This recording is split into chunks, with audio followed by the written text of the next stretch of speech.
వాళ్ళరా మన ప్రభు అయిన యేసు క్రీస్తు వారి పరిశుద్ధమైన నామమున మీకందరికీ నా హృదయపూర్వక వందనాలు తెలియపరుస్తూ ఉన్నాను. ఈ దినమున ప్రభు సన్నిధిలో ఉన్న మనము కొద్ది నిమిషాలు దేవుని మాటలు ధ్యానం చేద్దాం. ఎక్కువసేపు నేను సమయాన్ని కూడా తీసుకోను, ఎందుకంటే 2-3 దినాల నుంచి మేము కూడా అనేకమైనటువంటి కార్యాల్లో పాల్గొన్నాం. ఈ మధ్యకాలంలో ఎక్కువగా మరణకరమైన పరిస్థితులు ఎదురైనప్పుడు అక్కడికి వెళ్ళి వారి కుటుంబాలను ఓదార్చడం జరిగింది. కాబట్టి గత రాత్రి కాలంలో కూడా మేము పడుకునేటప్పటికే 1 గంట ఆ ప్రాంతము 1 అలా అయింది. అయితే బలహీనంగా నన్ను దేవుడు బలపరిచాడు, మీ మధ్యకి నడిపించాడు. మీలో చాలామంది నా కొరకు ప్రార్థన చేస్తున్నామని సెలవిస్తున్నారు, తెలియపరుస్తున్నారు. నేను ఎంతో సంతోషపడుతూ ఉన్నాను. ఎందుకంటే ప్రతి క్షణము ఈ ప్రకటన గ్రంథము ప్రారంభించిన కాడి నుంచి ప్రతి క్షణము అపవాది మీ మధ్యలో నేను ఉండడానికి వాడు ఇష్టపడట్లేదు. కాబట్టి మీరందరూ కూడా నా కొరకు ఎంతగానో ప్రార్థిస్తున్నారు. మీ ప్రార్థన నన్ను ఎంతగానో బలపరుస్తూ ఉంది. మీ ప్రార్థన ద్వారా మాత్రమే నేను ఇక్కడ నిలబడగలుగుతూ ఉన్నాను. ఎందుకనంటే నా బలముతోనో నా జ్ఞానముతోనో కాదు, కానీ మీ ప్రార్థన, దేవుని యొక్క శక్తి, ఆయన ఆత్మ నన్ను ఇక్కడ నిలబెడుతూ ఉంది. మీకు అందరికీ నా హృదయపూర్వక వందనాలు తెలియపరుస్తూ ఉన్నాను. ఈ సమయంలో చదవబడిన లేఖన భాగంలో నుంచి కొద్ది నిమిషాలు ఇది మనం మాట్లాడుకుందాం. ప్రకటన గ్రంథము 8వ అధ్యాయము 3వ వచనము నుంచి ఈ సమయంలో చదువుకుందామా. దయచేసి ఎవరైనా స్పష్టంగా లేఖన భాగాన్ని చదవండి. మరియు సువర్ణ ధూపార్తి చేత పట్టుకొని ఉన్న వేరొక దూత వచ్చి బలిపీఠము ఎదుట నిలువగా, సింహాసనము ఎదుట ఉన్న సువర్ణ బలిపీఠము పైన పరిశుద్ధులందరి ప్రార్థనలతో కలుపుటకై అతనికి బహు ధూప ద్రవ్యములు ఇయ్యబడెను. అప్పుడు ఆ ధూప ద్రవ్యముల పొగ పరిశుద్ధుల ప్రార్థనలతో కలిసి దూత చేతిలో నుండి పైకి లేచి దేవుని సన్నిధిని చేరెను. ఆ దూత ధూపార్తిని తీసుకొని బలిపీఠము పైనున్న నిప్పులతో దానిని నింపి భూమి మీద పడవేయగా, ఉరుములు, ధ్వనులు, మెరుపులను, భూకంపమును కలిగెను. అంతటా 7 బూరలు పట్టుకొని ఉన్న ఆ 7 దూతలు ఊదుటకు సిద్ధపడిరి. చాలమ్మా, మనం ఈ దినమున ప్రభు కృపను బట్టి 9 వచనాలు ధ్యానం చేసుకోవాలని ఆశపడుతూ ఉన్నాను. ఒకవేళ ఈ లోపల కానీ మనకి 9 వచనాలు పూర్తి కాకపోతే నెక్స్ట్ వీక్కి మనం వెళదాం. అయితే ప్రియమైన వారలారా, ఇక్కడ ప్రకటన గ్రంథము గురించి మనము మాట్లాడుకుంటూ ఉన్నటువంటి ఈ మాటలు అనేక మార్లు దేవుని సన్నిధిలో మనము ధ్యానం చేస్తూ ఉన్నాం. ఈ ప్రకటన అంటే ఈ గ్రంథం పేరేంటమ్మా? ఇంకొక పేరు చెప్పాను నేను. ఏంటి? ప్రత్యక్ష గ్రంథము. అంటే దాని అర్థం ఏంటంటే దేవుడు ఈ గ్రంథములో ఉన్న ప్రతిదీ యోహానికి చూపించాడు. అవునా? చూపించాడా లేదా? దేవుడు ఈ గ్రంథములో ఉన్నదంతా యోహానికి చూపించాడు. చూపించిన తర్వాత కొన్ని చూపించాడు, కొన్ని వినిపించాడు. వినిపించిన వాటిని, చూపించిన వాటిని గ్రంథస్థం చేయమన్నాడు. గ్రంథస్థం అంటే ఏంటి? వ్రాయమన్నాడు, లిఖించమన్నాడు, రాసి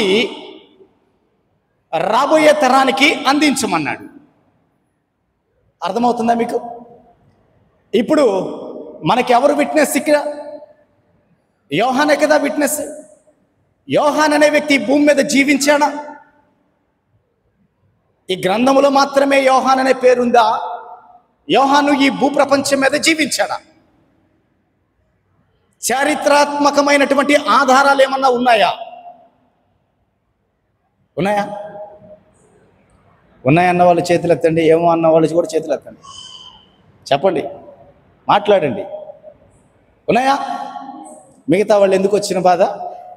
ఎవరో ఒకళ్ళు నిజం చెప్పకుండా పోతారు.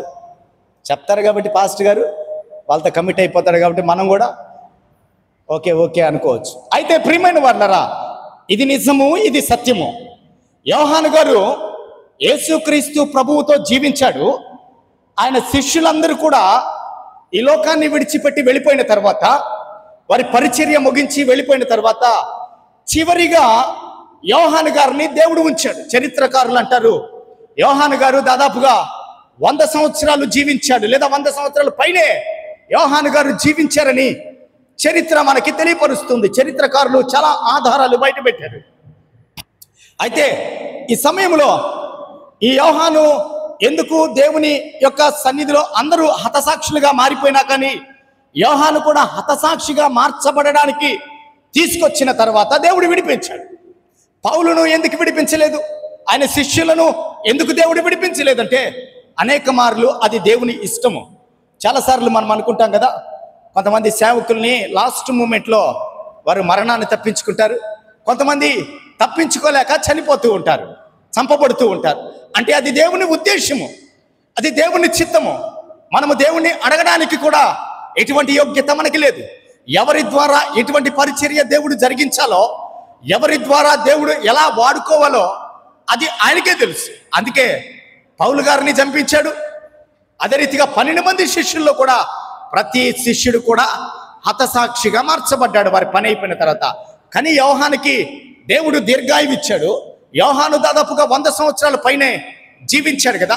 జీవించిన తర్వాత దేవునికి ఒక ఉద్దేశం ఉంది యోహాను ద్వారా.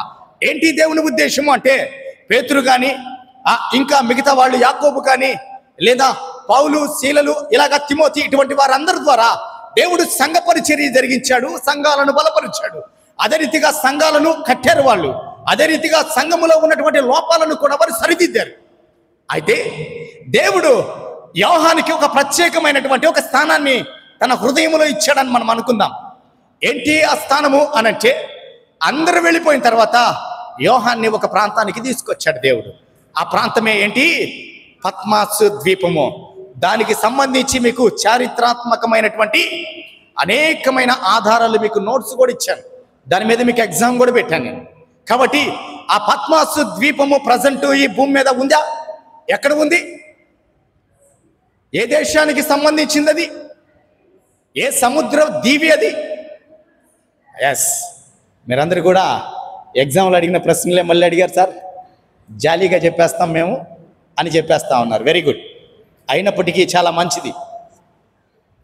చరిత్రాత్మకమైన ఆధారాలు లేకుండా బైబిల్ వ్రాయబడలేదు. ఫస్ట్ గుర్తుపెట్టుకోండి.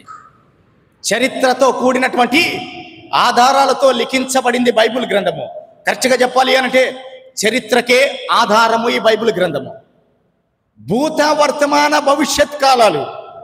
మీకు ఒక విషయం చెప్పనా, ఈ గ్రంథము మీ చేతిలో ఉందంటే దీని అర్థం ఏంటి? ఈ గ్రంథం పట్టుకొని నువ్వు వస్తున్నావంటే దీని అర్థమైంది, జరిగిపోయిన కాలము గురించి నువ్వు స్పష్టంగా తెలుసుకున్నావు. జరుగుతూ ఉన్న కాలము గురించి నువ్వు అబ్జర్వ్ చేయడానికి దేవుడు ఈ గ్రంథాన్ని నీ చేతిలో పెట్టాడు. మరలా రాబోయే కాలము ఎలా ఉండబోతుందో కూడా దేవుని సన్నిధిలో తెలుసుకోవడానికి దేవుడు నీకు ఇచ్చాడు. అంటే ఈ కాలంలో జీవిస్తూ ఉన్న నీవు గత కాలంలో జీవించిన వారి యొక్క జీవితాలేంటో, ఆ పరిస్థితులేంటో కూడా నువ్వు తెలుసుకున్నావు. ఈ కాలంలో ఏం జరుగుతాయో కూడా నీకు తెలుసు. రాబోయే కాలంలో కూడా ఏం జరగబోతాయో కూడా నీకు తెలుసు. లోకానికి తెలుసా? ఎంత ధన్యత ఇచ్చాడండి దేవుడు మనకి. అవునమ్మా, ఎంత ధన్యత ఇచ్చారు. అయితే మన భవిష్యత్తుని ఎలా ఉండబోతుందో కూడా ఈ గ్రంథము డిసైడ్ చేసి మన చేతిలో పెట్టేస్తుంది. ఇది పట్టుకుంటాం. ఎలా పట్టుకొని వస్తాం? ఇలా ఊపుకుంటా వస్తాం. తల కిందకి పెట్టి ఇలా పట్టుకొని కూడా వస్తారు కొంతమంది. ఇదేంటి చెప్పండి? ఈ ప్రపంచ భవిష్యత్తు నీ చేతిలో పెట్టాడు దేవుడు. ఈ ప్రపంచ భవిష్యత్తుని నీకు అందించాడు దేవుడు. ప్రపంచంలో జరగబోతున్న సంఘటనలు చూసినప్పుడు ఒక క్రైస్తవ విశ్వాసి ఎలా స్పందిస్తాడో తెలుసా? నిజమైన క్రైస్తవ విశ్వాసి బైబిల్తో చక్కగా ఆ మంచి కమ్యూనికేషన్ ఉన్నటువంటి వ్యక్తి, ప్రతిదినము బైబిల్ని బాగా స్టడీ చేసేటువంటి వ్యక్తి, ఒక విశ్వాసి ఎలా అంటాడు తెలుసా? పలాంది జరిగింది అని అంటే ఏం చెప్తారు? నాకు తెలుస్తుంది జరుగుద్దని అంటారా? అది జరుగుద్దని నాకు తెలుసు, అది జరగబోయేటప్పుడు నాకు తెలుసు, అది ఎక్కడ జరుగుతుందో కూడా నాకు తెలుసు. ఇంత శ్రేష్టమైన గ్రంథము మన చేతిలో దేవుడు పెడితే మన జీవితంలో చూస్తూ ఉండగానే బాల్యము, యవన కాలము గతించిపోయింది, నడి వయసులో ఉన్నాం. ఇప్పటికీ గ్రంథాన్ని ఎన్నిసార్లు పూర్తి చేశామో కూడా తెలియదు మనకి. మన జీవితము ఎలా ఉండబోతుందో కూడా చక్కగా వ్రాయించి ఇచ్చాడు ఆయన. ఇది చూడగానే, ఈ బైబిల్ గ్రంథాన్ని చూస్తే నీ లైఫ్ ఏంటి భవిష్యత్తులో తెలిసిపోతుంది. అయితే నువ్వేం చేస్తావు? ఇది చదవకుండా, నీ భవిష్యత్తు గురించి నువ్వు తెలుసుకోకుండా ఇతరుల గురించి మాట్లాడడానికే టైం వేస్ట్ చేస్తూ ఉన్నావు. ప్రపంచ సమీకరణాలు నేటి దినాల్లో చూస్తే మారిపోతా వస్తున్నాయి. మీరు చూస్తున్నారు కదా, యూట్యూబ్లలో, వాట్సాప్ల గ్రూపులలో చూస్తున్నారు కదా. ఈ మధ్యకాలంలో కొంతమంది క్రీస్తు విరోధులు కూడా బయలుదేరారు. చూస్తున్నామా మనం వాళ్ళని? వాట్సాప్ గ్రూపుల్లో చూస్తున్నాం కదా, లేదా యూట్యూబ్లో చూస్తున్నాం కదా. ఒకడేమంటాడు? యేసుక్రీస్తు బెగ్గర్ అంటాడు ఒకడు యేసుక్రీస్తు బెగ్గర్ అంటాడు. ఇంకొకడు ఏమంటాడో తెలుసా? నిన్న వాడే మాట్లాడుతూ ఏమని మాట్లాడుతున్నాడో తెలుసా? ఏమని మాట్లాడుతున్నాడు? ఆది కాండములో ఒక మాటను బేస్ చేసుకున్నాడు. తండ్రి, కుమార, పరిశుద్ధాత్మ దేవుడు మానవుని సృష్టించిన తర్వాత ఆదాము మనలో ఒకని వంటి వాడు ఆయను, కాబట్టి మంచి చెడ్డలు ఆదాముకు తెలుసు, కాబట్టి మనలాగే ఆదాముని సృష్టించాము అని. దాని అర్థం ఏంటో తెలుసా? బైబిల్ స్టడీలోకి రండి, దాని అర్థం గురించి మనం మాట్లాడుకుందాం. ఇప్పుడు వర్తమానంలోకి మనం వెళ్దాం. కానీ వాడేమని మాట్లాడతాడో తెలుసా? మనిషి ఇప్పుడు ఎవరు? దేవుడే అంటున్నాడు. ఒక మంచి బోధకుడు ఏమైపోయాడు? బోధకుడు. కాబట్టి బోధకుల్ని అనుసరించబాకండి, జాగ్రత్త. నన్ను కూడా అనుసరించబాకండి మీరు. ఏ బోధకుని కూడా మీరు రోల్ మోడల్గా తీసుకోవద్దు.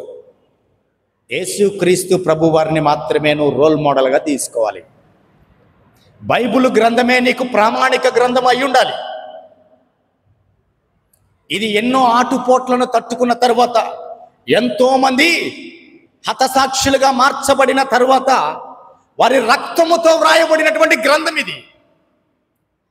వారి జీవితాలను త్యాగం చేసి ఈ గ్రంథాన్ని నీకు ఇస్తే తల కింద పెట్టుకొని చెడ్డ కళ్ళు వస్తున్నాయని, దయ్యాలు కనబడుతున్నాయని తల కింద పెట్టుకొని నిద్రపోవడం మొదలు పెడుతున్నాం. ఇది చదవాలి మనం. ఈ గ్రంథము చదివితే ఫస్ట్ నువ్వేంటో నీకు చెప్పేస్తుంది. ఏంటి? ఈ గ్రంథము నువ్వు ఎలాగున్నావో నీ బ్రతుకంతా బయటేస్తుంది. ఫస్ట్ నీ బ్రతుకు బయటేసిన తర్వాత నిన్ను హేళన చేస్తుంది గ్రంథం అని నువ్వు అనుకుంటే మరలా చదువు. నువ్వు ఎలా సరిచేయబడాలో కూడా తెలియపరుస్తుంది. నువ్వు ఎలాగా మామూలు మనిషిగా దేవుని సన్నిధిలో ఉండగలవో కూడా ఈ గ్రంథము నీకు బోధిస్తుంది. ఏ సేవకుడు బోధించాల్సిన అవసరం లేదు నీకు.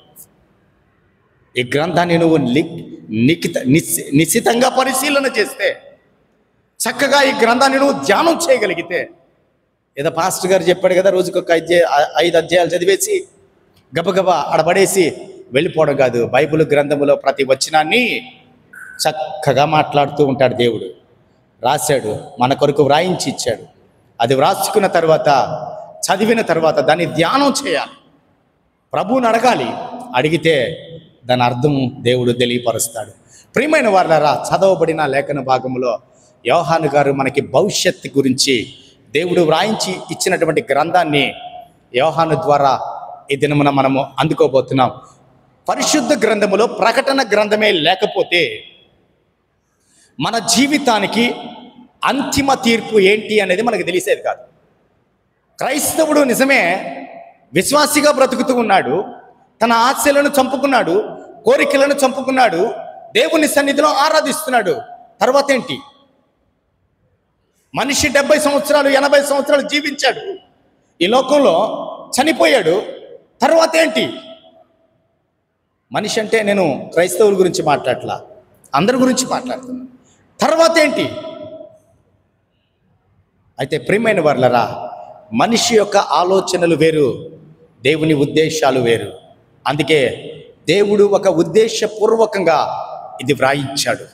ఆది కాండానికి ప్రకటన గ్రంథానికి చాలా దగ్గర సంబంధం ఉంటుంది. ఆది కాండములో ఏముందో ప్రకటన గ్రంథము చివరిగా దానికి పోలికగా ఉంటుంది. ప్రకటన గ్రంథములో ఏముంటుందో ఆది కాండములో కూడా దాదాపుగా అటువంటివే మనకు గోచరిస్తాయి. కాబట్టి ఆది కాండానికి ప్రకటన గ్రంథానికి చాలా దగ్గర సంబంధాలు ఉంటాయి. మీరు చదివేటప్పుడు లేఖన భాగాన్ని క్రోడీకరించుకొని చదవాలి. బైబిల్ గ్రంథాన్ని అనేక మార్లు పూర్తి చేసిన వారు ఈ రీతిగా చదవగలరు. కాబట్టి సమయం లేదు, కాబట్టి మీరందరూ కూడా బైబిల్ గ్రంథాన్ని చదవడానికి ప్రయత్నం చేయాల్సిందిగా ప్రభు పేరట నేను మీకు తెలియపరుస్తూ ఉన్నాను. ఈ సమయంలో చదవబడినటువంటి లేఖన భాగంలో ఒక మాట వ్రాయబడి ఉన్నది. ఏంటంటే 6వ వచనములో చూస్తే, అంతటా 7 బూరలు పట్టుకొని ఉన్న ఆ 7 దూతలు ఊదుటకు సిద్ధపడ్డారంట. 7 దూతలు ఎవరు? 7 దూతలు ఎవరండి? మనం దూతల గురించి చూసాం కదా, బైబిల్ స్టడీలో 2 వారాల్లో 3 వారాల్లో మనం ధ్యానం చేసుకున్నాం. ఆ దూతలు ఉన్నారా? ఇక్కడ ఉన్నారా? అయితే యూదులకి ఒక గ్రంథం ఉంది. యూదులు వారి చరిత్రకు ఎక్కడ కూడా వారి చరిత్రను మిస్ అవ్వకుండా చాలా వాళ్ళు మెన్షన్ చేసుకొని ఉన్నారు. అయితే తాల్ముక్ అనేటువంటి ఒక గ్రంథములో వారు ఈ దూతల గురించి ఒక చిన్న లైన్ను వ్రాసినట్లుగా చరిత్రకారులు తెలియపరుస్తున్నారు. వారి యొక్క నానుడు ఏంటంటే, ప్రకటన గ్రంథములో దేవుని యొక్క సన్నిధిలో ఉన్నటువంటి దూతలు 7 మంది బూరలు ఊదడానికి సిద్ధంగా ఉన్నారు కదా, ఆయన ప్రధాన దూతలు ఆయనతో ఉన్నట్లుగా లేఖన భాగం మనకి తెలియపరుస్తూ ఉంది కదా. వారి యొక్క భాషలో తీసుకుంటే, లేదా వారి యొక్క ఆలోచనలో వారు రాసుకున్న వాటిల్లో తీసుకుంటే, ఒక 7 మంది దూతల పేర్లు ఈ దినమున మీకు నేను తెలియపరుస్తాను. వారిని బైబిల్ గ్రంథములో లిఖించలేదు, కానీ బైబిల్ గ్రంథములో ఆ 7 మంది దూతలు లేవు. అందులో 1-2 పేర్లు మాత్రమే మనకు తగులుతాయి. మిగతా ఈ యూదుల మత గ్రంథములో వ్రాయబడ్డాయి. అయితే ప్రియమైన వారలారా, ఆ 7 దూతలు చెప్పుకునే పేర్లు ఏంటంటే, వీరు యూదులు చెప్పుకునే పేర్లు ఏంటంటే, మొదటిది ఊరియేలు, రెండవది రఫాయేలు, మూడవది రగుయేలు, నాలుగవది మికాయేలు, ఐదవది సరియేలు, ఆరవది గబ్రియేలు, ఏడవది రెమీయేలు. యూదులు ఈ రీతిగా వారిని పిలుచుకుంటూ ఉంటారు. దేవుని సన్నిధిలో బూరలు ఊదడానికి 7 మంది నిలబడినటువంటి వారు ఈ రీతిగా ఉన్నారు. వారి పేర్లు ఇవన్నీ వారు లిఖించుకున్నారు వారి గ్రంథాల్లో. కాబట్టి ప్రియమైన వారులారా, మరలా నేను రిపీట్ చేస్తాను. కాబట్టి ఈ సమయంలో నోట్ చేసుకున్న వారు నోట్ చేసుకోండి. ఇందులో మనకి బైబిల్ గ్రంథములో చాలా మంది తగులుతారు. మనకి రఫాయేలు కూడా తగులుతారు బైబిల్ గ్రంథములో. అదే రీతిగా ఆ యూదులు చెప్పుకున్నటువంటి ఈ 7 పేర్లు మరలా నేను రిపీట్ చేస్తూ ఉన్నాను. మరలా రాసుకోండి. ఊరియేలు ఫస్ట్ పేరు, రెండవది రఫాయేలు, మూడవది రగుయేలు, నాలుగవది మికాయేలు. అమ్మ ఎక్కడ ఆగిపోయారు? మికాయేలు దగ్గర ఆగిపోయారు మీరు, అంతేనా? రాసుకోండి మికాయేలు. ఐదవది సరియేలు, సరియేలు. ఆరవది గాబ్రియేలు, ఏడవది రెమీయేలు అని వారి యొక్క గ్రంథాల్లో వారు వ్రాసుకున్నారు. ఇక్కడ మనకు తెలిసినటువంటి 2 వ్యక్తులు ప్రముఖంగా ఈ యొక్క దూతలు మనకి ఆయా సందర్భాల్లో బైబిల్ గ్రంథంలో మనకు కనబడుతూ ఉంటారు. ఎవరు వారు? మికాయేలు యుద్ధాలు చేయడానికి, గాబ్రియేలు శుభవచనాలు దేవుని సన్నిధి నుంచి మోసుకొని రావడానికి మనం చూస్తూ ఉంటాం. అయితే ప్రియమైన వారలారా, ఈ సమయంలో మొదటి తీర్పు భూమి మీదకి రాబోతూ ఉంది. ఈ మొదటి తీర్పు భూమి మీదకి రాబోతుంది అని అంటే, దానికి ముందు పరలోకములో ఒక అరగంట సేపు నిశ్శబ్దం అని మనం చదువుకున్నాం. ఏమై ఉంటుంది ఈ నిశ్శబ్దము? ఏంటి ఈ నిశ్శబ్దము అనంటే, దాని అర్థం ఏంటి అనంటే, ప్రకటన గ్రంథములో ఈ వ్రాయబడినటువంటి లేఖన భాగములో పరలోకములో ఆయన 7వ ముద్రను విప్పగానే, ఇది స్వయంగా ప్రభు ఇప్పిన ముద్ర, 7వ ముద్ర విప్పగానే పరలోకములో ఇంచుమించు అరగంట సేపు నిశ్శబ్దముగా ఉండిపోయిందంట. ఏమై ఉంటుంది అని మనము ధ్యానం చేస్తూ ఉంటే నేను అనుకున్నాను, గత రాత్రి కాలంలో ప్రార్థన చేస్తూ ఉన్నాను, నిన్నటి దినమున కూడా ప్రభు గడుపుతూ ఉన్నాను. నేను గడుపుతూ ఉంటే ప్రభు మాట్లాడుతున్న మాట ఏంటంటే, అయితే అడుగుతున్నాను ప్రభుని, ప్రభు అరగంట సేపు పరలోకంలో నిశ్శబ్దంగా ఉంది కదా, ఏమై ఉంటుంది, అదేదైనా మర్మము బయలుపరచగలవా అని దేవుని నేను అడుగుతూ ఉన్నాను. అలా అడగకూడదు కానీ నేను అడుగుతున్నాను. ఒకవేళ దేవుడు అది బయలుపరచాలి అని అనుకుంటే, నాకంటే కూడా పరిశుద్ధుడు, నాకంటే కూడా నీతిమంతుడు, నాకంటే కూడా ఎక్కువ పరిచయం చేస్తున్నవాడు, నాకంటే కూడా మంచివాడు, నాకంటే మంచి ఆలోచనలు కలిగిన వాడు, ప్రభుతోనే తిరిగినటువంటి యోహానుతోనే మాట్లాడేవాడు దేవుడు. అవునా? అంతే కదా. యోహాన్లో ఏదైనా ఒక చిన్న క్వాలిటీ అయినా మనలో ఉంటుందా? ప్రభుతో పోల్చుకుంటున్నాం మనం. యోహాన్లో ఉన్నది మనలో ఉంటుందా? ఉండకపోవచ్చు. అయితే ప్రియమైన వర్లరా, దేవుడిచ్చిన తలంపు ఏంటంటే, ఒక మాట అంటూ ఉన్నాడు. ఏంటంటే, అరగంట సేపు నిశ్శబ్దము కలిగింది కదా, ఇప్పుడు 7 పాత్రలు అయిపోయాయి, 7 ముద్రలు అయిపోయాయి. ఇప్పుడు మనకి 7 బోరలు. ఈ బోరలతోటి, బోరలకు ముద్రలకు మధ్యలో ఒక అరగంట సేపు పరలోకములో నిశ్శబ్దం ఉందని దేవుని లేఖనం మనకు తెలియపరుస్తుంది. ఏమై ఉండొచ్చు? ఆయన సృష్టి మొత్తాన్ని లయం చేయబోతూ ఉన్నాడు. అదే కదా ఇక్కడ చూస్తున్నాం. ఆయన తయారు చేసింది, మనం తయారు చేసిన మన కుటుంబాన్ని, లేదా మన భార్యల్ని, బిడ్డల్ని, మనం ఏదన్నా వారి మీద యాక్షన్ తీసుకోవాలంటే ఏం చేస్తాం? ఎంత వేదన పడతామా లేదా? ఒకవేళ ప్రభువు కూడా ఈ రీతిగా తన బిడ్డల్ని ఈ భూమి మీద నుంచి లయం చేయబోతున్నాడు కదా, సృష్టి మొత్తాన్ని పాడు చేయబోతున్నాడు కదా ఆయన. అందుకు ఒకవేళ తన హృదయంలో వేదన పడి ఉంటాడేమో. అవునా? ఆయన హృదయంలో వేధించి ఉంటాడు, ఆయన వేదన పడి ఉంటాడు. ప్రియమైన వారులారా, జ్ఞాపకం చేస్తూ ఉన్నాను, ఇక్కడ చదవబడినటువంటి లేఖన భాగంలో ప్రభు మీద ఏముంది? పరలోకంలో ఆ బోరలు ఊదినప్పుడు, బోరలు కాదు, దానికి ముందు ముద్రలు ముద్రించబడిన తర్వాత ఏముందండి? 6వ ముద్ర, 5వ ముద్ర, 4వ ముద్రప్పుడు ప్రభు దగ్గరికి కొంతమంది వచ్చారు. ఎవరు వచ్చారండి? హతసాక్షులుగా మార్చబడిన వారు వచ్చారు. వారు అంటున్నారు, నాదా సత్యస్వరూపి అయ్యా, మా నిమిత్తము ఎప్పుడు భూనివాసులకు తీర్పు తీరుస్తావు?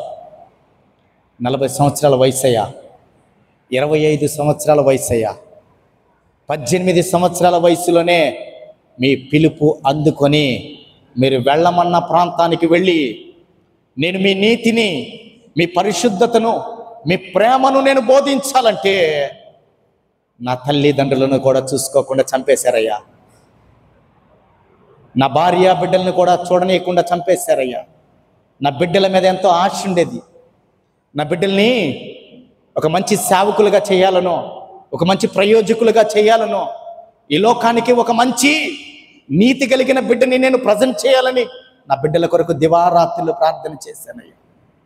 నా భార్యతో ఎక్కువ రోజులు నేను కలిసి పరిచర్య చేయాలని ఆశపడ్డానయ్యా. ఈరోజు నా భార్య రాలేదు, పక్కనే పరిచర్యకి వెళ్ళానయ్యా, చంపేశారయ్యా.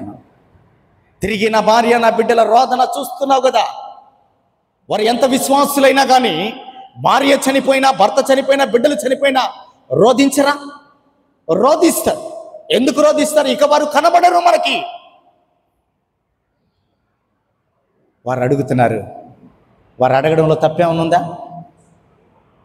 నాదా సత్యస్వరూపి, న్యాయవంతుడా, మా పక్షాన పోరాడతానన్నావు కదా. నా జీవితాన్ని అర్ధాంతరంగా ముగించి వేశారు వాళ్ళు. నా కుటుంబముతో నేను ఆనందించడానికి లేకుండా చేసేశారు. ఈరోజు వారి నిమిత్తము నువ్వు తీర్పు తీర్చాలి. నీ కొరకు నా జీవితాన్ని సమర్పించుకున్నాను, నీ కొరకు నా జీవితాన్ని అర్పించుకున్నానయ్యా. నా రక్తము ఏరులై పారింది. నా ప్రాణం పోయేటప్పుడు అతిగా కొట్టారు. నా ప్రాణము పోవడానికి వారు నా గొంతు మీద కాళ్ళు పెట్టి నొక్కి పెట్టేశారు. ఘోర మరణం. ప్రాణం పోయేటప్పుడు ఎంత విలవిలలాడతారు. ఈ లోకపరంగా తీసుకుంటే ప్రియమైన వాళ్ళరా, ఏదన్నా ఒక జీవి చనిపోతుంటేనే అది కాళ్ళు చేతులు కొట్టుకుంటా ఉంటే మనకి ఎంత వేదన కలుగుతుంది. ఒక మనిషిని చంపడం అంటే వారు అడుగుతుంది ఏందో తెలుసా? అయ్యా చూడుము, నా అరచేతిలో నిన్ను చెక్కుకున్నాను అన్నావు కదా, నా పోలికతో నిన్ను సృష్టించానన్నావు కదా, నీ పోలికని వారు చిదిమేస్తున్నారు. నీ అరచేతిలో నా ఫోటోని వారు చిదిమేయడానికి ప్రయత్నం చేస్తున్నారయ్యా. మీ నామము నిమిత్తము నేను ఈ రీతిగా శ్రమలు పడ్డాను, వెయిట్ చేస్తూ ఉన్నాను. పాత నిబంధన గ్రంథములోని భక్తులు మాత్రమే వెళ్ళు. పాత నిబంధన గ్రంథములోని భక్తుల గురించి మాత్రమే ఇక్కడ వ్రాయబడి ఉన్నది. నాథ సత్య స్వరూపి, ఎందాక మా కొరకు తీర్పు తీర్చవయ్యా. వారు ఉగ్రతతో ఉన్నారు. వాళ్ళు ప్రభు అంటున్నాడు, ఏమన్నాడో తెలుసా? ఆయన కృపగలిగిన దేవుడు కదా. ఆగు, కొన్ని దినాలు ఆగండి, కొన్ని దినాలు ఆగండి. నేను న్యాయవంతుడను, నేను ప్రేమ కలిగిన వాడను, నేను నీతిమంతుడను. నా కోసం ఉన్నారు కదా ఇంతకాలము, ఆగండి. ఒక అవకాశం ఇస్తూ ఉన్నాను వారికి. వాళ్ళు ఎవడన్నా మారుతాడేమో, ఒక అవకాశం ఇస్తూ ఉన్నాను. ఒక పక్క చూస్తే బలిపీఠము కింద ఆత్మలు ఘోషిస్తూ ఉన్నాయి. ఒక పక్కన చూస్తే సంఘము నీతిగా హింసలు పడి ఎత్తబడి సంఘం వచ్చే ఒక ప్రక్కన ఉంది. దేవదూతలు ఒక ప్రక్కన ఉన్నారు. ఆయన నిమిత్తము ఇశ్రాయేలీల 12 గోత్రాల నుంచి ఆయన శిష్యులు మొత్తం 24 మంది పెద్దలు అక్కడ ఉన్నారు. ఒకటే రోదన పరలోకంలో, అరగంట సేపు మౌనము. అంటే దాని అర్థం ఏంటో తెలుసా?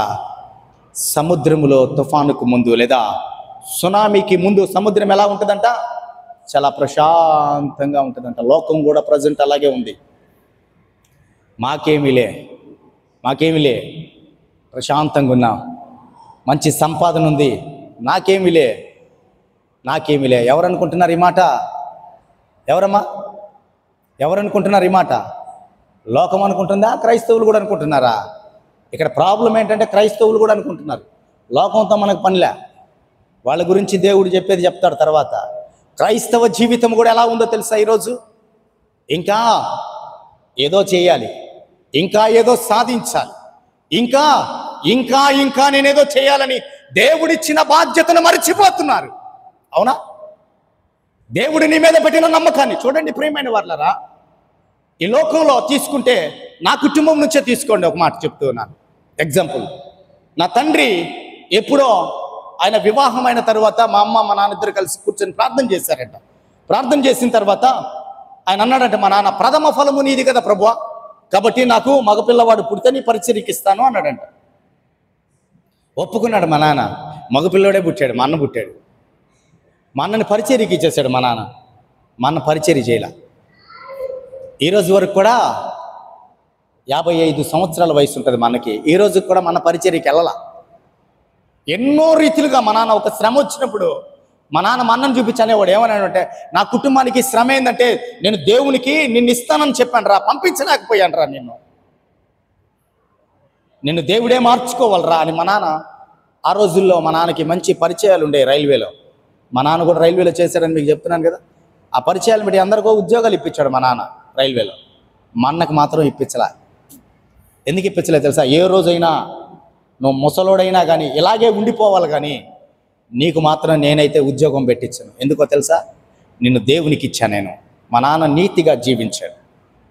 మా నాన్న మనని అలాగే వదిలేశాడు. నేటి వరకు కూడా ఆయనకే ఉద్యోగం లేదు, అలాగే వదిలేశాడు. అయితే నేను అనుకున్నాను, రాత్రి ప్రార్థన చేస్తూ అనుకున్నాను, ప్రభా, మన్నని త్రోసివేశావు, మన్నను స్వీకరించలేదు, నన్ను కోరుకున్నావయ్యా. అనంతుడవైన నీ గురించి ప్రకటించడానికి అజ్ఞానినైనా నన్ను కోరుకున్నావు ప్రభా. నా కుటుంబంలో ఎవరు అనుకోలేదు, నా బంధువుల్లో ఎవరు అనుకోలేదు, నా స్నేహితుల్లో ఎవరు అనుకోలేదు నేను సేవకుడు అవుతానని. నేను సేవకుడు అవుతున్న తర్వాత కూడా నేను ఎవరికి చెప్పలేదు. మా వాళ్ళు వ్యతిరేకించారు, మా అన్నోళ్ళు. నోరు మూసుకో, ఉద్యోగం చేసుకోకుండా ఏంట్రా నువ్వు పరిచర్య గిరిచా, చర్చికి వెళ్ళు, బాగా యూత్ మీటింగ్లు పెడుతున్నావు, పెట్టు, పాస్టర్లకి బాగా సహాయం చేస్తున్నావు, చెయ్యి, చర్చి అంతా ఊడుస్తున్నావు, తుడుస్తున్నావు, చక్కగా వాయిద్యాలు వాయిస్తూ ఉన్నావు, సేవ ఎన్ని వద్దురా పక్కన పెట్టరా అన్నారు. కానీ నా వైపు దేవుడు చూశాడు, నేను వాడుకుంటానన్నాడు. నేను చాలా కాలము ఈరోజు వరకు కూడా నా పేరు ముందు పాస్టర్ అని ఉంటే నాకు చాలా ఏడుపు వస్తుంది, సేవకుడు అని ఉంటే నాకు చాలా ఏడుపు వస్తుంది. నేను ఎప్పుడు కూడా సేవకుడు అని పిలిపించుకోవడానికి ఇష్టపడను. నేను నాలో అర్హత ఉందా లేదా అనేది నా దేవునికే తెలుసు. ఇక్కడ నేను ఎక్కడన్నా రాసుకుంటూ ఉన్నా కానీ పాస్టర్ బి జోసెఫ్ అని రాసుకోను. నా బుక్లో కూడా చూసుకోవచ్చు మీరు. చాలామంది తీస్తారు కదా, నా బుక్ని ఓపెన్ చేస్తారు కదా మీరు.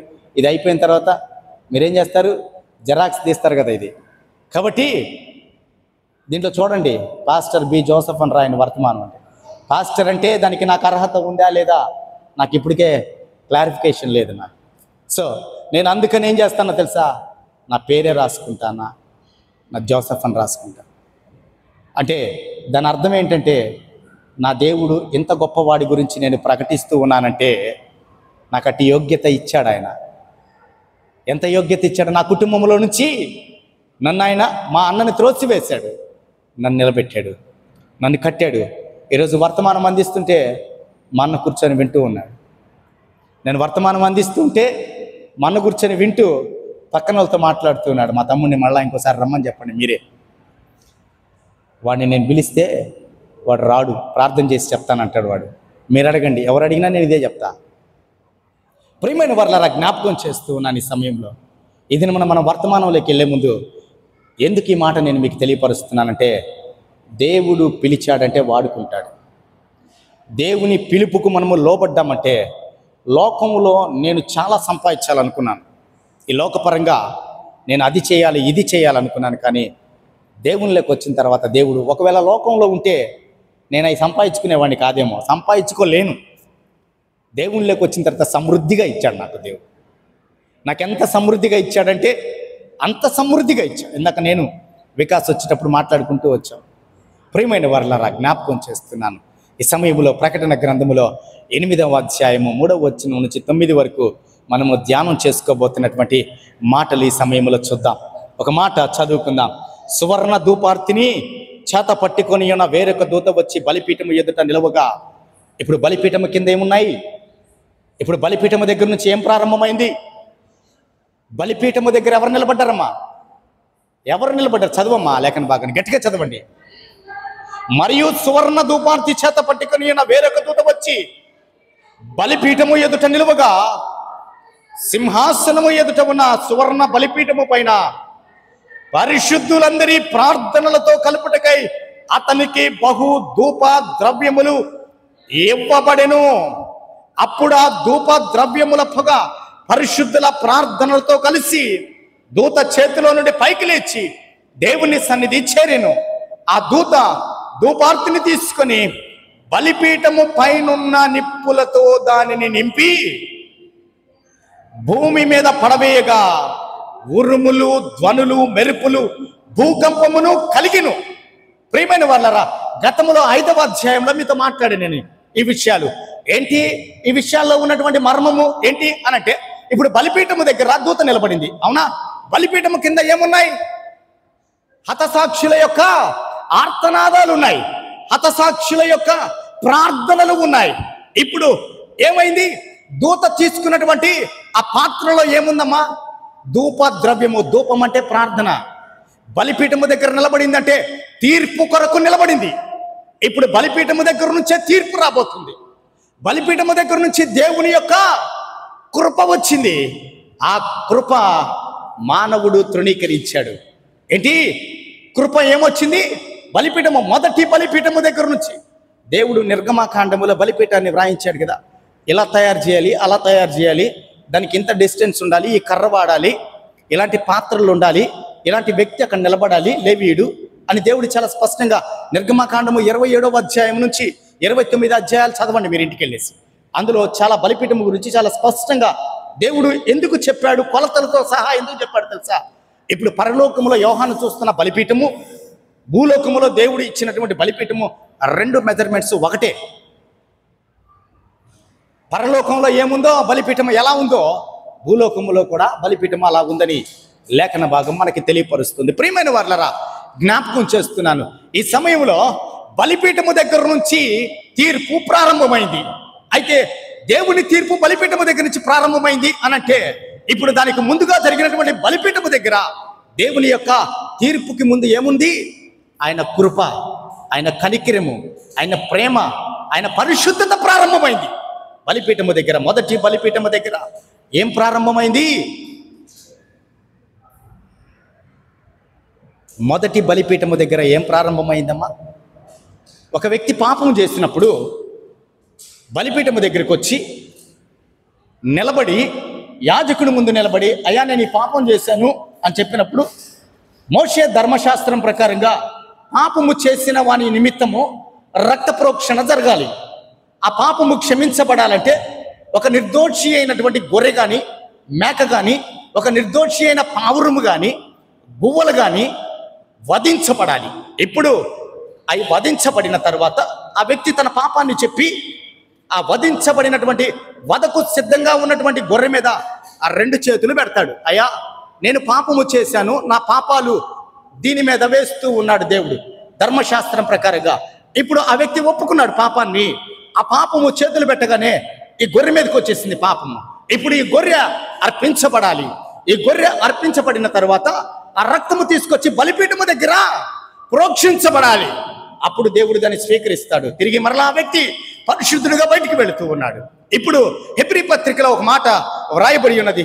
దయచేసి హెబ్రీ పత్రిక తీయండి మా ఒకసారి. హెబ్రీ పత్రిక తీయండి. హెబ్రీలకు వ్రాసిన పత్రిక 10వ అధ్యాయము 12వ వచనం చూద్దాం.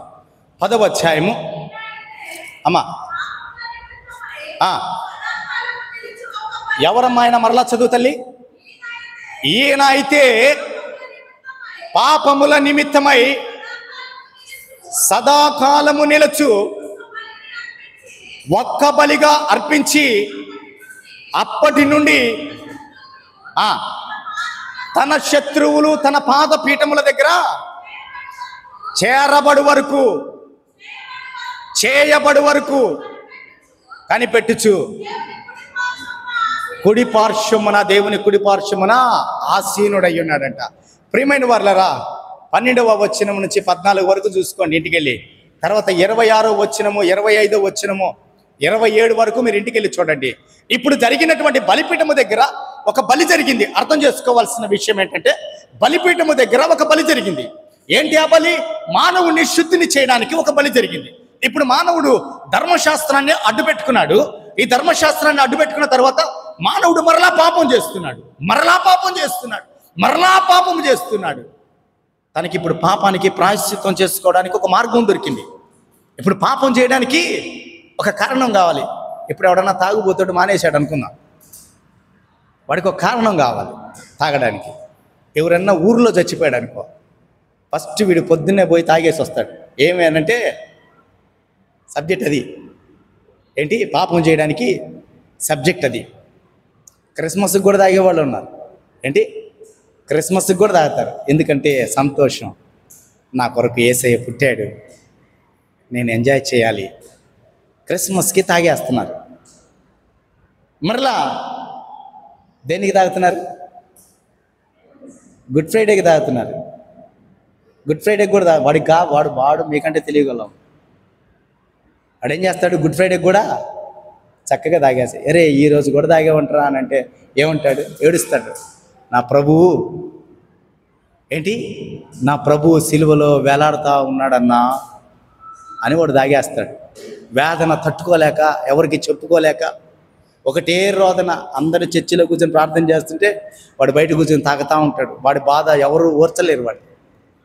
వాడు తాగి తాగి తాగి ఆ చర్చి గోడ పక్కన పడిపోయి ఉంటాడు. ఉదయాన్నే మళ్ళీ లేచి వెళ్ళిపోతాడు, డ్యూటీకి వెళ్ళిపోతాడు. మళ్ళీ ఈస్టర్, ఈరోజు ఎందుకు తాగేవరా నువ్వు అని అంటే వాడు ఏం చెప్తాడు? నా ప్రభువు లేచాడు. ఏంటి? పుట్టాడు నా కొరకు ప్రభువు, నా కొరకు చనిపోయాడు, నా కొరకు తిరిగి లేచాడు. తాగుబోతులకి ఎంత మంచి ఆనందం అండి. అంటే పాపము చేసే ప్రతి వాడికి ఒక కారణము కావాలి. వెంటనే వాడు ఆ పాపాన్ని చేయడానికి వెళ్ళిపోతాడు. ధర్మశాస్త్రం కూడా అలా అడ్డుపడింది వాడికి. ధర్మశాస్త్రం అడ్డుపడిన తర్వాత ఈ వ్యక్తి ఏం చేశాడో తెలుసా? తిరిగి మరలా నిరంతరము పాపం చేయడం మొదలుపెట్టాడు. పాపం చేస్తున్నాడు, బలిస్తున్నాడు, పాపం చేస్తున్నాడు, బలిస్తున్నాడు. మీరు అర్థం చేసుకోవాలి వాక్యాన్ని. ఇప్పుడు బలిపీఠము దగ్గర నుంచే దేవుడు ఒక్క మారే యేసుక్రీస్తు ప్రభువారు హెబ్రీ పత్రికలో ఏమని మాట్లాడుతున్నాడమ్మా? ఈయనంటే ఎవరమ్మా? లోక పాపములను మోసుకొని పోయే దేవుని గొర్రె పిల్లైన క్రీస్తు అయితే మనందరి పాపముల నిమిత్తమై సదాకాలము నిలిచేటువంటి ఒకే ఒక్క బలి జరిగిపోయింది. 25 సంవత్సరాల క్రితం ఈ భూమి మీద ఒక బలి జరిగింది. ఆ బలి ఎలాంటిది అనంటే భూత వర్తమాన భవిష్యత్ కాలాలను ఒకే కాలములో చూడగలిగినటువంటి సర్వాధికారి బలి అది. నువ్వేం చేస్తావో ఆయనకి తెలుసు కాబట్టి ఆయన నీ కొరకు బలిగా అర్పించబడ్డాడు. ఇప్పుడు బలులు లేవు. ఏంటి? ఇప్పుడు బలులు లేవు. పాపము నిమిత్తము బలి అనేది యేసుక్రీస్తు ద్వారా రూపుమాపబడింది. పాపానికి ప్రాయశ్చిత్తం ఏంటి? పాపానికి ప్రాయశ్చిత్తం ఏంటి? యేసుక్రీస్తు వారికి ముందు మరణం. పాపానికి శిక్ష మరణము, అంతే. ఆ మరణము ధర్మశాస్త్రము తప్పించింది. ధర్మశాస్త్రము ద్వారా మానవుడు మరలా అదే పాపాన్ని చేస్తూ ఉన్నప్పుడు దేవాతి దేవుడిగా ఉన్న దేవుడు దిగి వచ్చి ఒకే మారు ఇంకా మరలా నీకు అవకాశం లేదు. ఒకే ఒక మారు ఆయన మధ్యలో నిలబడ్డాడు. ఆయన మీద నీ చేతులు ఉంచాడు. ఏంటి? నీ చేతులు తీసి ఆయన మీద పెట్టాడు. ఒక్కోసారి భార్యాభర్తల మధ్య కూడా ఇవి జరుగుతూ ఉంటాయి. తల్లిదండ్రులు బిడ్డల మధ్య కూడా ఇవి జరుగుతాయి. నా మీద ఒట్టేసి చెప్పురా, నువ్వు వాడితో బావద్దంటే పోయావా లేదా చెప్పు, ఒట్టేసి చెప్పురా నా మీద. అడుగుతారా? అడుగుతారులేండి. మీరు అడగరులే. మీరు చాలా మంచోళ్ళు కదా.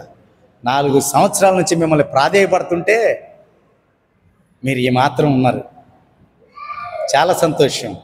చాలామంది ఏం చేస్తారు? ఒట్టేయిరా చెప్పు. వీడు ఒట్టి ఎట్లా వేస్తాడు? దేవుడు తోడు అంటాడు వీడు. అమ్మ తోడంటే మళ్ళీ అమ్మకు ప్రాబ్లం, నాన్న తోడంటే నాన్నకు ప్రాబ్లం. పోతే పోయాడులే దేవుడు, ఎన్నిసార్లు అయినా పోయినా. మనకేం దేవుడు తోడు. ఆ ఒట్ల గురించి ఒకసారి మనం మాట్లాడుకున్నాం వర్తమానము. ఆకాశం మీద ఒట్టేసుకోకూడదు, భూమి మీద ఒట్టేసుకోకూడదు, దేవుని మీద ఒట్టేయకూడదు. చాలాసార్లు ఆ వర్తమానం గురించి మనం మాట్లాడుకున్నాం.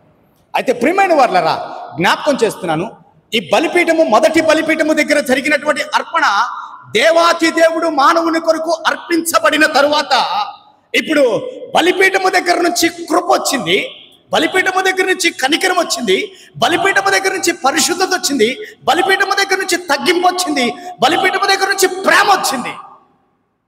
అవునా? ఇది ఎవరు అందుకోవాలి? ఎవరి కొరకు ఇది? సమస్త మానవాళి కొరకు దేవాతి దేవుడు ఇచ్చినటువంటి ఆధిక్యత. మొదటి బలిపీఠము దగ్గర జరిగినటువంటి ఈ యాగము, యజ్ఞము ఇది. అయితే రెండవ బలిపీఠము దగ్గర నుంచి ఏ రాబోతుంది? ఎవరు నిలబడ్డారు అక్కడ?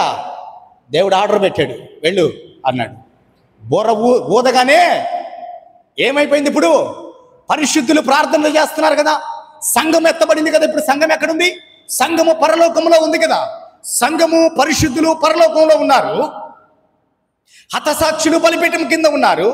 ఇప్పుడు వారి ప్రార్థన, వీరి రోదన, వీరి యొక్క జీవితము మొత్తము కలిపి దూత చేతిలో పట్టుకుందంట పాత్రలో. ఏంటమ్మా చదువు ఆ మాటని మళ్ళా 3వ వచనాన్ని.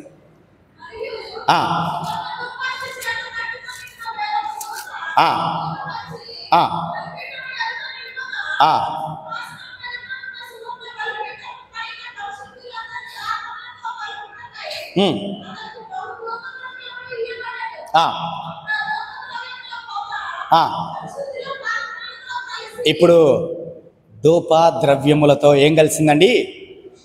పరిశుద్ధుల ప్రార్థనలు కలిసాయి. నీ ప్రార్థన ఎక్కడుందమ్మా? ఇంతకుముందు కూడా చెప్పాను, నువ్వు చేస్తున్న ప్రార్థన ఎక్కడుంది? దేవుని సన్నిధిలో, బలిపీఠము దగ్గర ఉంది. ఒకానొక రోజు నువ్వు ఎవరి కొరకైతే ప్రార్థన చేశావో, ఎవరి రక్షణ కొరకైతే నువ్వు ప్రార్థన చేశావో, ఏ శత్రువు కొరకైతే నువ్వు ప్రార్థన చేశావో, ఆ రోజు ఆ రక్షణ దేవుడు ఇవ్వబోతున్నాడు. ఆ శత్రువుకి ఆ తీర్పును దేవుడు దయచేయబోతున్నాడు. నీ ప్రార్థన ఎప్పుడు కూడా వ్యర్థం కాదు, దేవుని దగ్గర ఉంటుంది. దానికి ఉదాహరణ ఇది. అనేక మంది పరిశుద్ధుల ప్రార్థనల, అనేక మంది హతసాక్షుల యొక్క ఆర్తనాదాలు వారు ప్రాణం పోతున్నప్పుడు, అయ్యా నా ప్రాణం పోతుంది ప్రభువా, నన్ను చంపేస్తున్నారయ్యా, నీ నిమిత్తమే నేను చనిపోయాను ప్రభువా అని వారు చేస్తున్న రోదన, మూగ వేదన ఎక్కడుంది? ఇప్పుడు దూత చేతిలోకి ఇవ్వబడింది. ఇప్పుడు ఇదేం చేసింది దూత? ఈ దూత ఏం చేసింది? చదువమ్మా లేఖన భాగం. అప్పుడు ఆ ధూప ద్రవ్యముల పొగ పరిశుద్ధుల ప్రార్థనలతో కలిసి దూత చేతిలో నుండి పైకి లేచి దేవుని సన్నిధి చేరింది. ఇప్పుడు ఆ దూత ధూపార్తిని తీసుకొని బలిపీఠము పైన నిప్పులతో దాన్ని కలిపింది. దేవుని ఉగ్రతతో దాన్ని కలిపింది. ఇప్పుడు ఏం జరగబోతుందో చూద్దాం. భూమి మీద పడవేయగా ఏం జరిగిందమ్మా? ఉరుములు, మెరుపులు, భూకంపమును కలిగెను. ఇప్పుడు అర్థమవుతుందా? ఉరుములు, మెరుపులు, భూకంపము అంటే ఇప్పుడు ఒక క్లారిటీ వచ్చేయాలి క్రైస్తవులకి. ఏంటి ఆ క్లారిటీ? దేవుని ఉగ్రతేమో. అవునా? దేవుని ఉగ్రతేమో. ఇప్పుడు బలిపీఠము దగ్గర నుంచే తీర్పు ప్రారంభమైంది.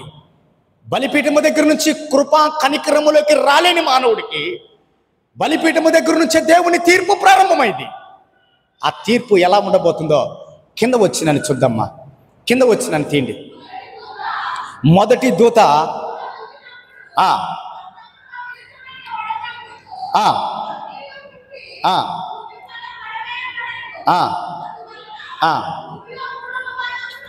భూమిలో 3వ భాగము కాలిపోయిను, చెట్టలో 3వ భాగము కాలిపోయిను, పచ్చ గడ్డి అంతయు కాలిపోయేను. ప్రియమైన వారలారా, జ్ఞాపకం చేస్తూ ఉన్నాను ఈ సమయంలో, దేవుడు ఐగుప్తు మీద కూడా ఇటువంటి తెగుల్ని పంపించాడు. దేవుడు 7వ తెగులు 9వ తెగులు అనుకుంటుంది. 7వ తెగులు 9వ తెగులు నిర్గమకాండములో చూస్తే, అయితే ఆ తెగులు ఎలాంటిది అనంటే ఐగుప్తు దేశం మీదకి మాత్రమే దేవుడు పంపించాడు.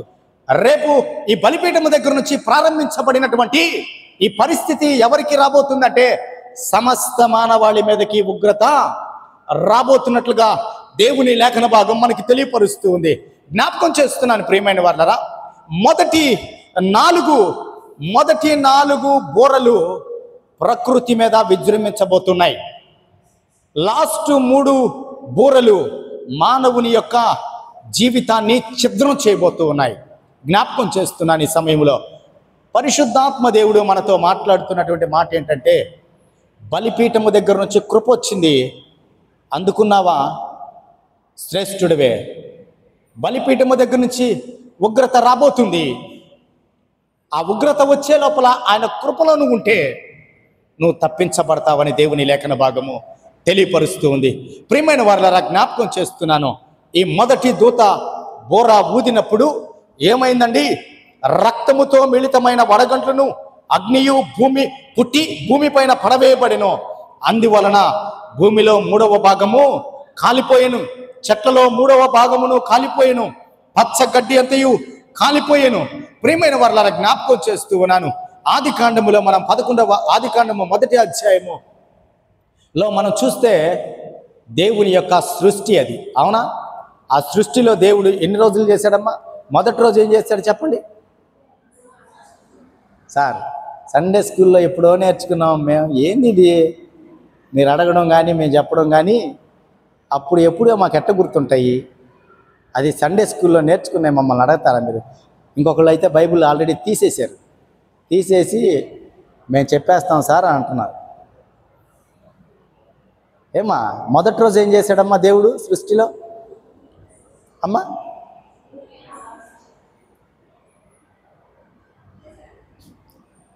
వచ్చే వారం అందరికీ సండే స్కూల్. వచ్చే వారము ముందు సండే స్కూల్, మధ్యాహ్నం ఇచ్చే ఆరాధన భోజనం చేసిన తర్వాత. ఎలాగ మీరు లేటుగా వస్తారు కదా, నేరుగా వచ్చి సండే స్కూల్లో కూర్చోండి. మధ్యాహ్నం ఇంటికి వెళ్ళేసి భోజనం చేసుకుని అందరం, లేదా ఒక ప్రేమ విందు చేసుకొని ఆరాధన మధ్యాహ్నం జరుపుకోండి. సృష్టి క్రమము చదివేశారా? ఈ లోపల చదివేసి ఉంటారు. ఇలా మీ సామాన్యులు కాదు, మీరు చదివేసి ఉంటారు. గబా స్కాన్ చేసేసి ఉంటారు దాన్ని అట్టే. మొదటి రోజు దేవుడు ఏం చేశాడు?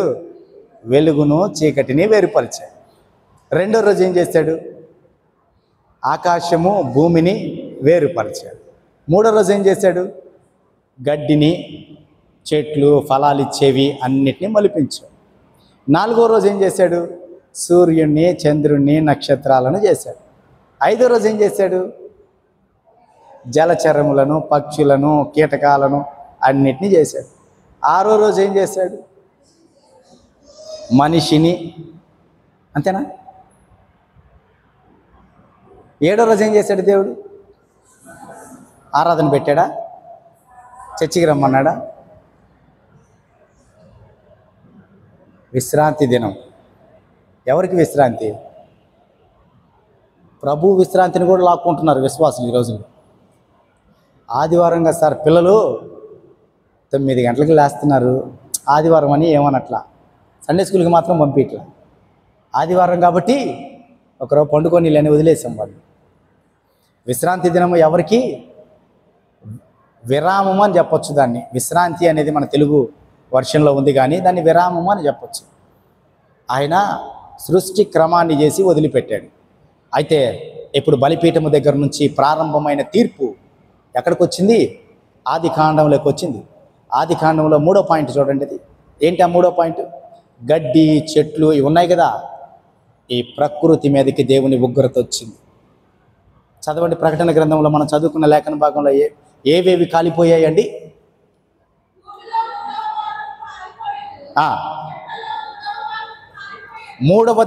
మూడవ దినము సృష్టి మీద దాడి చేసింది దేవుని ఉగ్రత. అర్థమైందా ఇప్పుడు మీకు? దేవుడు డైరెక్ట్గా మానవుని మీద దాడి చేయలేదు, చేస్తాడు. కానీ ఇప్పుడు దేవుడు తను సృష్టించిన సృష్టి మీదే దాడి ప్రారంభించాడు. ఆయన దూత బోరను ఊదగా ఎక్కడికి వచ్చింది? అది వడగండ్లు ఎక్కడ పడ్డాయమ్మా? అగ్ని ఎక్కడికి వచ్చింది? భూమిలో ప్రతి 3వ భాగం కాలిపోయింది. చెట్లు కాలిపోయాయి, ఫలవృక్షాలు కాలిపోయాయి, గడ్డి కాలిపోయింది, పంటలు పాడైపోయాయి. ఇప్పుడు ఏమవుతుంది? క్షామం రాబోతుంది. మనిషి ఈ క్షామము తట్టుకోవడం చాలా కష్టంతో కూడుకున్న పని. ప్రియమైన వారలారా, జ్ఞాపకం చేస్తూ ఉన్నాను, దేవుడు మానవుని శిక్షించాలని దేవుని ఉద్దేశము కాదు, కానీ మానవుని దేవుడు రక్షించాలనే అప్పటికి డైరెక్ట్గా వచ్చి మానవుని మీద పడలావి. ఎక్కడ పడ్డాయండి? దేవుని ఉగ్రత మానవుని మీద కాదు. ఎప్పుడు దేవుడు మానవుని ద్వేషించడు, ఎప్పుడు మానవుని శపించడు, ఎప్పుడు మానవుని దేవుడు వ్యతిరేకించడు. ఆయన ఉగ్రతలో కూడా ఆయన కృప ఉంది. ఏంటి? ఆయన ఉగ్రతలో కూడా ఆయన ప్రేమ ఉంది. ఆ ఉగ్రతలో కూడా మొత్తము ప్రకృతి మొత్తాన్ని పాడు చేయలేదు, కానీ అందులో 3వ భాగము పాడు చేయబడింది. డైరెక్ట్గా మానవుని మీద వచ్చి పడిపోతే ఏంటి పరిస్థితి? 3వ భాగము ప్రపంచంలో మానవులు చనిపోతే ఎంత ఘోరమైన పరిస్థితి. అందుకే ఏ వ్యక్తి కానీ దేవుని సన్నిధిలో ఎవరు కూడా అకాలంగా మరణించడం కానీ, ఆ దుర్మార్గములో ఉండి వాడు చనిపోవడం కానీ, దుర్మార్గుడు చనిపోవడం దేవునికి ఇష్టమా? కాదు కదా. నరహంతకుడు చనిపోవడం దేవునికి ఇష్టమా? కాదు కదా. అందుకే దేవుని యొక్క వాక్యము సెలవిస్తుంది, దేవుని ఉగ్రత మానవుడి మీదకి రాలేదు, కానీ ఆయన ఒక్కొక్కసారి మనకు కోపం వచ్చినప్పుడు ఏం చేస్తామండి? భార్యని కొట్టడానికి చేతులు ఎత్తుతారా? నిజం చెప్పండి, మీలో ఉన్న వాళ్ళు ఎవరైనా ఉన్నారా? ఎత్తుతారా చేతులు? చెప్పండి, పర్లేదు, నేను ఎత్తుతాను సార్, ధైర్యం చెప్పండి. మాకెక్కడిది సార్ అంత ధైర్యం? వాళ్ళని కొట్టి మేము మళ్ళీ ఇంటికి రావడానికైనా మధ్యాహ్నం భోజనానికి మాకు ఎప్పుడుకి వచ్చింది సార్ అంత ధైర్యం అంటారా? అయితే ప్రియమైన వారలారా, జ్ఞాపకం చేస్తున్నాను, ఒక్కొక్కసారి మనకి విపరీతంగా బిడ్డల మీద కోపం వచ్చినప్పుడు, భార్య మీద కోపం వచ్చినప్పుడు ఏం చేస్తాం? వెంటనే అక్కడున్న వస్తువు మీద చూపిస్తామా? చేతులు ఏదైనా వస్తువు ఉంటే దాన్ని కింద కొడతాం, టేబుల్ ఉంటే దాన్ని పట్టుకొని బాత్తాం. ఇప్పుడు ప్రభువారు కూడా మానవుడు చేసినటువంటి పాపము నిమిత్తము ఉగ్రత అయితే భూమి మీదకి వచ్చింది, కానీ డైరెక్ట్గా మానవుని మీదకి రాలా. ఎక్కడికి వెళ్ళిపోయింది ఉగ్రత? దేవుని సృష్టి మీదకి వెళ్ళిపోయింది. ప్రియమైన వారలారా, జ్ఞాపకం చేస్తున్నాను, ఈ సమయంలో దేవుని ఉగ్రత రాకముందే మనము సరి చేయబడాలి. అందుకే దేవుడు ప్రతి ఆదివారమున ఈ వర్తమానాలు మనకి వినిపిస్తూ ఉన్నాడు. ఆయన ఉగ్రత ప్రారంభం కాబోతుంది. ఆయన ఉగ్రత, ఆయన కృప దగ్గర నుంచే ఉగ్రత ప్రారంభమైనట్లుగా మనము చూసాం.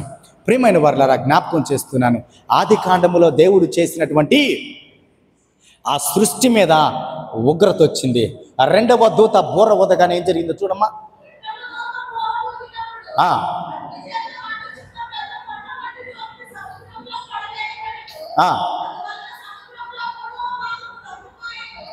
సముద్రములో 3వ భాగము రక్తమాయను.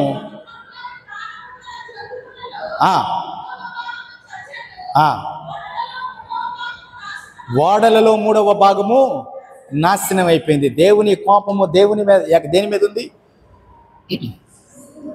5వ రోజు సృష్టి మీదకి వెళ్ళిపోయింది. 3వ రోజు సృష్టి, 5వ రోజు సృష్టి మీదకి వెళ్ళిపోయింది దేవుని కోపం. ఇప్పుడు మానవుడు తప్పించబడ్డాడు. మానవుడు తప్పించబడ్డాడు. ప్రియమైన వాళ్ళరా, ఇక్కడ మనం చూస్తే పెద్ద కొండ వంటిది అని వ్రాయబడింది. మనం అర్థం చేసుకోవాల్సింది ఏంటంటే, రెండవ దూత బూరను ఊదినప్పుడు పెద్ద కొండ వంటిది, చూడ్డానికి కొండలాగా కనబడుతుంది, కానీ అది ఒక అగ్ని గోళము లేదా ఒక అగ్ని ముద్దొచ్చి ఎక్కడ పడిందండి? సముద్రములో పడింది. సముద్రములో ఉన్న జలచరాలు చచ్చిపోయాయంట. సముద్రములో ఉన్నటువంటి ఓడలు ఆ 3వ భాగము నాశనమైపోయాయంట. దేవుని కోపము ఎలా ఉందండి మానవుని మీద? అయితే డైరెక్ట్గా దేవుని ఉగ్రత మానవుడు తట్టుకోలేడు కాబట్టి దేవుని ఉగ్రతను తప్పించుకోవడానికి ఒక తండ్రి తన కుమారుని దండించడానికి చేసే పని ఏంటో తెలుసా? ఒక తండ్రి తన కుమారుని తిరిగి మరలా దారులకు తీసుకొచ్చేటువంటి పని ఏంటో తెలుసా? ఆ కుమారుని మీద తండ్రికి విపరీతమైన కోపం వచ్చినప్పుడు వెంటనే ఆ కోపాన్ని ప్రక్కన ఉన్నటువంటి తలుపు మీదనో ప్రక్కన ఉన్నటువంటి వస్తువు మీదనో చూపించి వెళ్ళిపోగానే ఆ కుమారునిలో ఏం కలుగుతుంది? భయము కలుగుతుంది. అమ్మో, కొంచెం అయ్యుంటే మా నాన్న ఆ గుద్దే నన్ను కానీ గుద్దుంటే, తలుపును గుద్దింది కానీ నన్ను కానీ గుద్దుంటే చచ్చూరుకునేవాడిని నేను. ఇప్పుడు కుమారునిలో ఏం కావాలి? భయము రావాలి. కుమారునిలో ఏం రావాలి? మీకు ఆశ్చర్యకరమైన విషయం చెప్పనా నేను? ఇది వ్రాయించబడింది భవిష్యత్తులో జరగబోయే సంఘటన కాబట్టి మనకెందుకు సార్ అని అంటారా? ఒకవేళ ఆ దినము వరకు కానీ నీవు నేను ఎవరన్నా విడిచిపెట్టబడితే ఈ సంభవాలు మనం చూడగలం. మీకు ఒక చిన్న సంఘటన తెలియపరుస్తూ ఉన్నాను. ఈ దినాల్లోనే చూస్తేనే ఘోరమైన పరిస్థితులు మనం చూస్తున్నాం. ఎంత ఘోరమైన పరిస్థితులు చూస్తున్నామంటే, ఎగ్జాంపుల్ నెల్లూరులోనే మనం చూస్తున్నప్పుడు వాడు రాంగ్ రూట్లోనే వస్తాడు. అవునా? రాంగ్ రూట్లోనే వస్తాడు. ఏమయ్యా రాంగ్ రూట్లో వస్తున్నావు? మళ్ళీ ఫోన్ ఇట్ట పెట్టుకొని డ్రైవింగ్ చేస్తాడు. రాంగ్ రూట్లో వస్తాడు, ఫోన్ ఇట్ట పెడతాడు. మళ్ళీ వాడు ఫ్యామిలీతో వస్తాడు. ముందు ఒక బిడ్డని వెనక ఒక బిడ్డని భార్యని ఎక్కించుకొని ఉంటాడు. పెట్టి రాంగ్ రూట్లో వస్తాడు. ఏమయ్యా రాంగ్ రూట్లో వస్తున్నావు, ఫోన్ కూడా మాట్లాడుతున్నావు అంటే, పో ఏమంటాడు? పో ఏంది అని గొడవ పెట్టుకోవడానికి వస్తాడు. అంత ఘోరమైన పరిస్థితుల్లో ఈ భూప్రపంచంలో ఉన్నటువంటి ఈ సిచ్యువేషన్స్ మనం అర్థం చేసుకోవాలి. రేపు రాబోయే దినాల్లో ఇంకెంత ఘోరంగా మానవుడు తయారవబోతున్నాడు. మీకు చెప్పాను కదా, డ్రగ్స్కి అడిక్ట్ అయిన యవనస్తులు ఎలా ఉన్నారండి? ప్రతి దగ్గర చాలా ఘోరంగా ఉన్నారు. ఇష్టానుసారంగా వాళ్ళు బైకులు తోలుతున్నారు, కార్లు తోలుతున్నారు. మనం బయటికి వెళ్ళాలంటేనే భయం. నెల్లూరు పట్టణంలో మన ఇటీవల కాలంలో జరిగిన సంఘటన కూడా చెప్పాడు.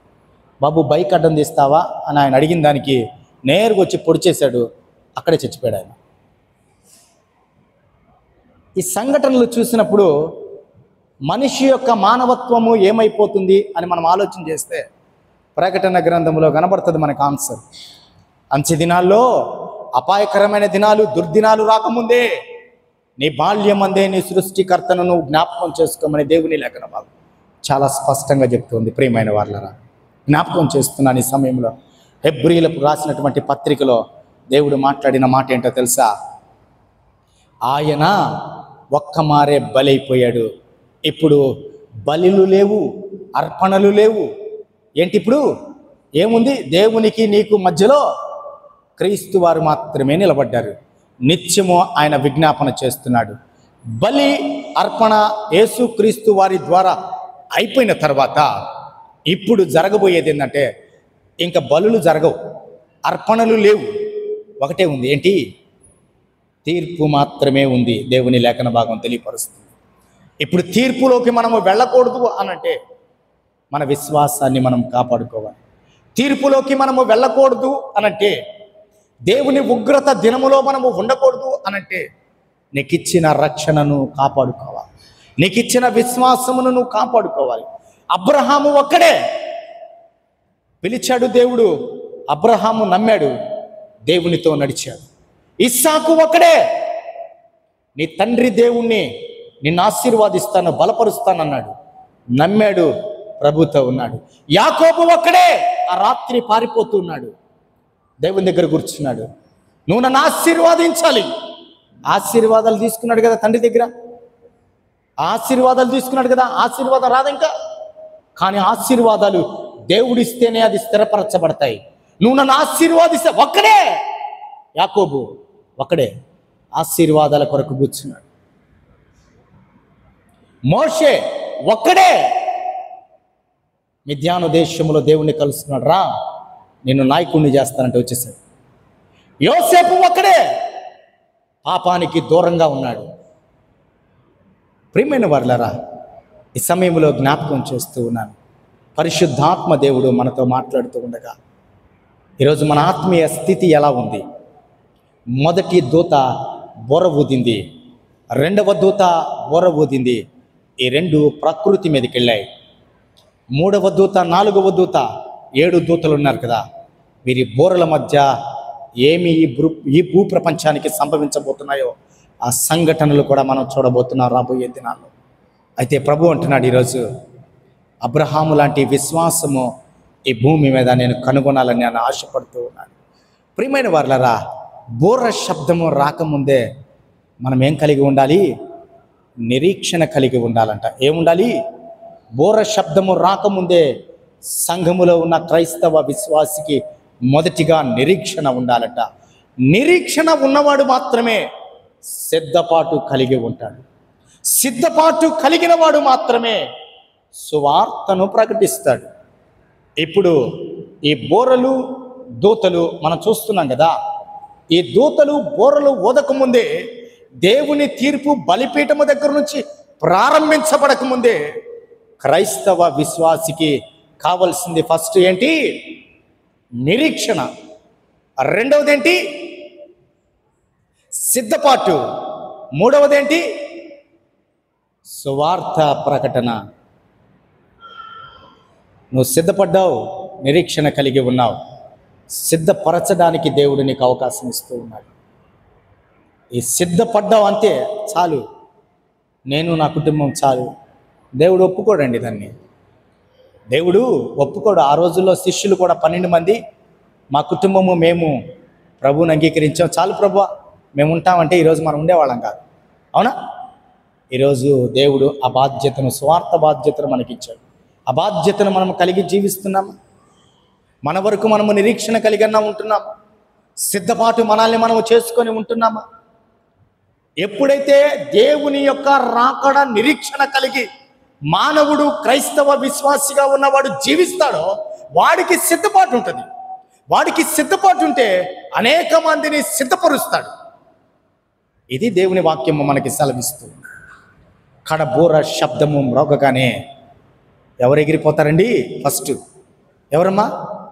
ఆయన ఆర్భాటముతోనూ ప్రధాన దూత శబ్దముతోనూ దేవుని బోరతోనూ ఆయన దిగిరబోతున్నాడు కదా. ఎవరు వెళ్తారు? సిద్ధపడ్డ సంఘము మాత్రమే ఎత్తబడుతుంది. సిద్ధపాటు లేకపోతే ఎత్తబడం. ప్రియమైన వారలారా, ఒకవేళ ఇంకా మనలో సిద్ధపాటు లేకపోతే, ఒకవేళ ఇంకా మనలో నిరీక్షణ దగ్గరే ఆగిపోయి ఉంటే, నిరీక్షణ కలిగి ఉండాలి. ఈ నిరీక్షణ విశ్వాసము ద్వారా దేవుడు మనకు అనుగ్రహిస్తాడు. అబ్రహాము విశ్వాసము కలిగి ఉన్నాడు. ఆ విశ్వాసము నిరీక్షణకు దారితీసింది. విశ్వాసము ఎప్పుడైతే దేవుని మీద ఉంటుందో నీకు నిరీక్షణ కలిగి జీవిస్తాడు. దేవుడు ఇస్తానన్నాడు, నిరీక్షణ కలిగి ఉన్నాడు. నిరీక్షణ కలిగి ఉన్న నీవు సిద్ధపాటు కలిగి ఉంటావు. ఏ సమయమో తెలియదు కాబట్టి సిద్ధపాటు కలిగి ఉంటావు. అదే సిద్ధపాటు కలిగి ఉంటే నీవు ఈ లోకాన్ని సిద్ధపరుస్తావు. క్రైస్తవునికి చాలా బాధ్యతలు ఉన్నాయి. మొదటిగా నువ్వు సిద్ధపడాలి, నువ్వు విశ్వాసిగా మారాలి. నువ్వు సిద్ధపడిన తర్వాత నీలో నిరీక్షణ ఉండాలి. ఆ నిరీక్షణ ఎక్కడికి తీసుకొని వెళ్తూ ఉంది? దేవుని దగ్గర చేర్చడానికి, అనేకులను సమకూర్చడానికి ఈ నిరీక్షణ కలిగి జీవించాలి. కాబట్టి దేవుని వాక్యం మనకి సెలవిస్తుంది. మిమ్మల్ని భయపెట్టడానికో ప్రకటన గ్రంథం మాట్లాడట్లేదు, కానీ మిమ్మల్ని ఏదో రీతిగా నేను ఆందోళనకు గురి చేయడానికి పరిశుద్ధాత్మ దేవుడు మాట్లాడట్లేదు. కానీ రాబోయే దినాలు బహుభయంకరంగా ఉండబోతున్నాయని పరిశుద్ధాత్మ దేవుడు మనల్ని హెచ్చరిస్తూ ఉన్నాడు. ఈ బూరలు పాత్రలు కంటే కూడా ముందుగా ఎక్కడుండాలి? మనము సంఘములో. దేవుని బూర మ్రోగగానే సంఘము ఎత్తబడే గుంపులో క్రైస్తవ విశ్వాసి ఉండాలి. ఇప్పుడు ఈ భూప్రపంచం మీద ఉండి నేనేం చేయగలను? దేవుని యొక్క ఉగ్రతను తట్టుకోగలమా? దేవుని యొక్క ఉగ్రతను తట్టుకోగలమా? మనం తట్టుకోలేము. అందుకే ప్రియమైన వాళ్ళ ఇదని మన ప్రభువు మనతో మాట్లాడుతున్న మాట ఏంటో తెలుసా? దినములు చెడ్డవి కనుక సమయమును పోనీయక సద్వినియోగం చేసుకోవాలంట. ఎలా సద్వినియోగం చేసుకోవాలి? అజ్ఞానుల వలె కాక జ్ఞానుల వలె సద్వినియోగం చేసుకోవాలంట. ఈ దినమున దేవుని వర్తమానము నీకు వినబడుతూ ఉండగా ఒకసారి మనం ప్రార్థన చేసుకుందాం. ప్రభువా, నీ రాకడకు ముందు ఈ పంచభూతములు మహా వ్యాండ్రముతో గతించబోతూ ఉన్నాయి. ఈ భూమి మీద జరగబోతున్న సంభవాలు నేను, నా కుటుంబము, నా సంఘము చూడకూడదు ప్రభా. నీతో ఉండాలయ్యా నేను. ఎందుకు అనంటే ఆ సంభవాలు దేవుని ఏంటంటే ఆయన అంటాడు కదా, నేను రెండవ రాకడలో రాబోతున్నప్పుడు ఎలా వస్తానంటే కొదమ సింహములాగా వస్తానంటాడు. ఆయన ఇంకా క్షమాపణ లేదు నీకు. ఆయన వచ్చినప్పుడు తీర్పు మాత్రమే, ఆ ఉగ్రత మాత్రమే నువ్వు తట్టుకోవాలి. తట్టుకోవడం నీ వల్ల కాదు. అందుకే ప్రభు మాట్లాడుతున్న మాట ఏంటో తెలుసా? నేడే రక్షణ దినము, నేడే అనుకూల సమయము. ఒకవేళ ఎప్పటి వరకు ఆ తీర్పు గురించి నీకు తెలియకపోతే, బలిపీఠము దగ్గర నుంచి వచ్చినటువంటి ఆ కృపను నువ్వు అర్థం చేసుకోలేకపోతే, బలిపీఠము దగ్గర నుంచే తీర్పు ప్రారంభమైంది. ఎక్కడి నుంచి కృప వచ్చిందో అక్కడి నుంచే తీర్పు రాబోతుంది. ఎక్కడి నుంచి ప్రేమ వచ్చిందో అక్కడి నుంచే ఉగ్రత రాబోతుంది. ఆ దినాల్లో మనం జీవించకూడదని పరిశుద్ధాత్మ దేవుడు మనతో మాట్లాడుతున్నాడు. అట్టి నిరీక్షణ కలిగిన వారమై, అట్టి విశ్వాసము కలిగిన వారమై, అట్టి సిద్ధపాటు కలిగిన వారమై ఈ లోకానికి సువార్త ప్రకటిస్తూ అనేక మందిని సిద్ధపరచాలని ప్రభు కోరుకుంటున్నాడు. అట్టి కృప దేవుడు మనకి దయచేయను గాక.